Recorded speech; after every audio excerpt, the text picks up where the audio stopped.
યોગના જુદા પ્રકાર વિશે સંક્ષિપ્તમાં કહીશ અને પછી યોગની યાત્રાથી મારું વાણીને વિરામ આપીશ. યોગના ઘણા આપણે જોયા છે વિભાજન છે, જેમ કે કર્મયોગ છે, ભક્તિ યોગ છે, જ્ઞાન યોગ છે, પણ આપણે એનું મૂળભૂત ઉપનિષદમાં જઈએ તો તે શું છે? તો આપણે યોગ શિક્ષોપનિષદમાં જવું પડે. એમાં એમ કહ્યું છે કે યોગ એક જ છે અને તે છે મહાયોગ. એના 4 વિભાજન થયા છે. યોગ શિક્ષોપનિષદ કહે છે કે મહાયોગના સૌ પ્રથમ મંત્ર યોગ આવે, પછી હઠ યોગ આવે, પછી લય યોગ આવે, છેલ્લે રાજયોગ આવે. શિવ સંહિતામાં પણ આનો પુરાવો છે 20 જગ્યાએ. અને આપણે ઉત્તર ભારતમાં જઈએ તો કાશ્મીર શૈવિઝમમાં એક બહુ પ્રખ્યાત ગ્રંથ છે જેનું નામ છે વિજ્ઞાન ભૈરવી. એમાં 112 પ્રકારના યોગનું વર્ણન છે. આપણે હવે જો ભગવદ્ ગીતાની વાત કરીએ તો એમાં 700 શ્લોકમાં 18 અધ્યાય છે. જે પહેલો અધ્યાય છે તેનું નામ અર્જુન વિષાદ છે, પણ એને પણ યોગની સંખ્યા હતી. કારણ કે જીવનમાં યોગ ન હોય, વિષાદ ન થાય તો સાંખ્યનું દર્શન પણ ન થઈ શકે. અને સાંખ્ય દર્શન ન થાય તો કર્મ વિકર્મ અકર્મને તો ગતાગમ જ ન હોય. એટલે વિષાદ હોવો જીવનમાં બહુ જરૂરી છે.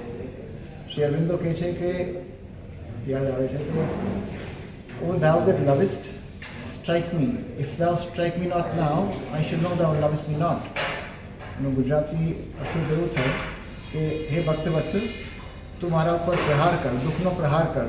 જો તું એવું નહીં કર તો મને એવું લાગશે કે તું મારા ઉપર પ્રેમ નથી કરી રહ્યો. જીવનમાં ક્યારેય પણ જો વિષાદ થાય, દુઃખ થાય તો ભગવાનનો કોપ નહીં પણ ભગવાનની ખૂબ ખૂબ કૃપા માનવી. કારણ કે એના વગર યોગમાં પ્રવેશ મળશે નહીં, એના વગર સાંખ્ય દર્શન થશે નહીં. તો હવે આ તો જુદા પ્રકાર જોયા યોગના. હવે યોગની યાત્રાના વિશે થોડી વાત કરું. એ યોગની યાત્રા કોને કહી શકાય? કારણ કે આપણે જે યોગમાં શીખવા જઈએ છીએ તંદુરસ્તી માટે, શારીરિક તંદુરસ્તી માટે, અને આપણે કેટલા યોગથી વિમુક્ત છીએ એ જણાવવાની કોશિશ કરું છું. તો યોગની યાત્રા, જેમ આપણે કહ્યું કે યોગ શિક્ષોપનિષદમાં મંત્ર યોગથી લઈને, હઠ યોગથી લઈને, લય યોગથી લઈને રાજયોગની જે યાત્રા છે, મંત્ર યોગથી રાજયોગની જે યાત્રા છે તે યોગની યાત્રા છે. હવે આપણે સૌ પ્રથમ આપણે યોગાસનથી વાત કરીએ શરૂઆતથી. તો શવાસનથી લઈને નિધિધ્યાસનની જે યાત્રા છે તે યોગની યાત્રા છે.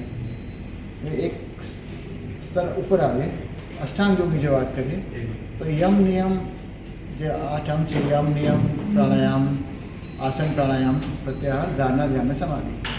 તો યમ નિયમથી લઈને સમાધિ સુધીની જે યાત્રા છે તે યોગની યાત્રા છે.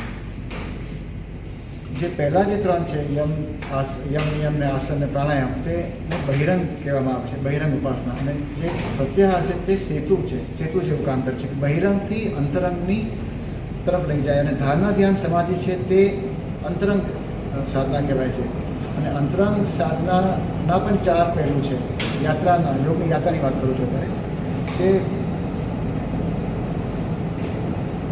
સલોક્યમથી લઈને સમીપ્યમથી લઈને સ્વરૂપ્યમથી લઈને સંયુજ્યમની જે યાત્રા છે તે યોગની યાત્રા છે. એટલે કે સલોક્યમથી સંયુજ્યમની યાત્રા છે તે અંતરયોગની યાત્રા છે. જો ગીતાના માધ્યમથી જોઈએ તો અર્જુન વિષાદ યોગથી લઈને મોક્ષ સંન્યાસ યોગની જે યાત્રા છે તે યોગની યાત્રા છે. આમાં જો રામાયણ રહી જાય તો ના ચાલે, કારણ કે રામાયણ વગર તો બધું અધૂરું છે.